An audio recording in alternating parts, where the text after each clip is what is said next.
hay-adda FDA-da ee maamusha cuntooyinka iyo dawooyinka dalka Mareykanka ayaa toddobaadkan ansixisay isticmaalidda tallaalka COVID-19 ee carruurta da'doodu tahay 6 bilood ilaa 4 sano. Si kastaba ha ahaatee, tallaaladaasi lama bixin karo ilaa CDC-du ama xarunta xakamaynta iyo ka hortagga cudurrada ee Mareykanku ay codeeyaan oggolaanshaha, iyadoo la filayo in codayntu ay dhacdo Sabtida 18 bisha Juun.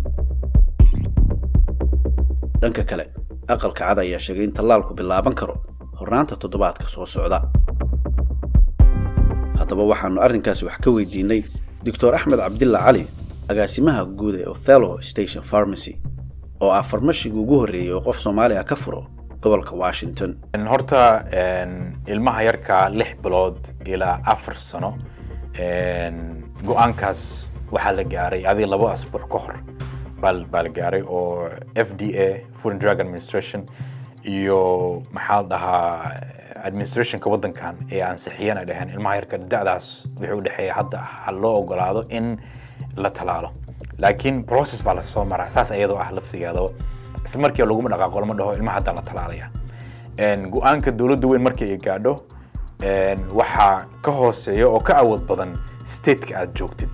Department of Health Washington State ayaa ka awood badan tan federal-ka imaanaysa. CDC-ga iyo FDA-ga waxay ansixiyaan waxaan sugnaa kadib Washington State iyo waxa la yiraahdo Western Conference Health Department wax ayaga ay ansixiyaan kadib markaas baa go'aanka la gaaraya dhakhaatiirta ku amal falayaan farmasiisi ku amal fal doona insha Allah. taas wali lama soo gaarin sababtu waxa weeye daatadii ay ayaga soo heleen ama baaritaankii ayaga ay soo ansixiyeen baa dib haddana loo mariyaa oo la fiirin doona. markaasay dhakhaatiirtii loo xil saaray arrintaas falanqeynayaan, waqti bay u qaadanayaan, daatadii bay fiirinayaan, wixii safe ma yihiin ilmaha waddankan state-kan jooga iyo waa 3 state ayaa iskaashada haddii aan u dib dhaco waxa weeye Washington, Oregon iyo California. 3 state waxay leeyihiin waxay leedahay Western Conference Health Department ayagu isla wada leeyihiin guud ahaan oo Department of Health ka mid tahay. ayaga go'aamiya marka talaalkaas goorma ayaa la siin doonaa ilmaha, sidee lagu siin doonaa, sidee buu u bixi doonaa, waxaas oo dhan wali lama soo gaarin.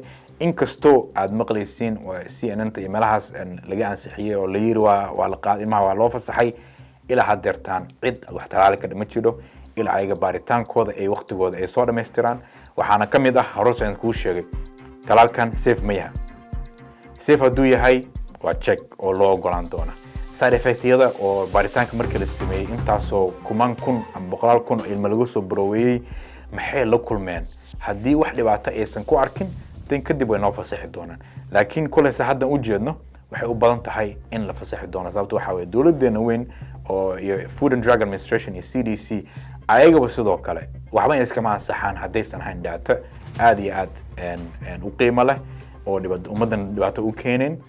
laakiin meesha waxaa la check and balance maadaama dawladda weyn ay wax ansaxisay dawladda hoosena waa in ayaga laftigooda dhakhaatiirtoodii iyo dadka cimbaarita ku takhasusay ayagana waa inay soo saaraan go'aankooda. marka taasaan sugaynaa insha Allah ilaa haddana ma soo gaarin. laakiin Dr. Axmed ayaan weydiinay sababta loogu baahan yahay in la talaalo ilmo 6 bilooda ama ka yar 5 sano.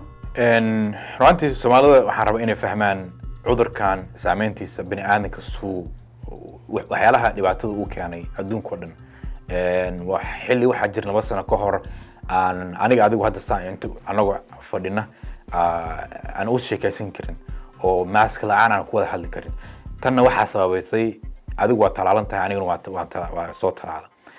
hal mar ismaana talaalan 2 jeer ka badan baan la talaa 3 jeer baa marina hadeertaan 2 talaal iyo booster. taasi waxay keentay in qofka jirka bini'aadamkiisa in uu difaac galo cudurkii xataa qof hadduu qabo meesha uu marayo uu soo istaago. laakiin ilmihii yarka ahaa difaacaas ma haystaan. cudurkiina isbedelkiisa ayaa batay oo marba waxa maqlaysaa variant cusub ayaa wuxuu ka dilaacay waddan hebel.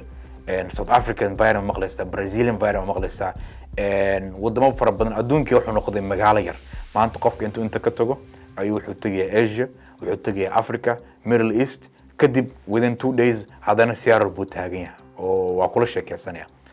ilmihii yarka haddii aysan talaalnayn waxay keenaysaa annagii waaweyn anagoo talaalan difaaciina inuu naga difaaco wax alaal wixii na saameyn kara oo cudurkan COVID-19 ilmihii yarka laakiin haddaysan talaalnayn banaankiina ay u geenaysid ayagoona maask xirnayn waxay u badan tahay in cudurkaas uu aad u saameeyo marka waxaa habboon in la sameeyo talaal ka hortag ah ilmaha yarka waa la talaalaa 6 bilood ayagoo jira waalidiinta badanku ay laftu waa ogyihiin in pediatricianku markay u tagaan cudurro badan laga talaalo oo ka hortag ah kanna wuxuu ka duwan yahay malaha waxa uu ka mid yahay ka hortag sidiisa ahaan guud ahaan ka difaaci doona ilmahaaga cudurkan balse Dr. Axmed ayaa bulshada kula taliyay inay mar kasta la tashtaan dhakhaatiirtooda khaaska ah waxaan u leeyahay runtii la kaasho waqti la qaado oo dhakhtarkaaga weydii ama kaaliyaha su'aalo weydii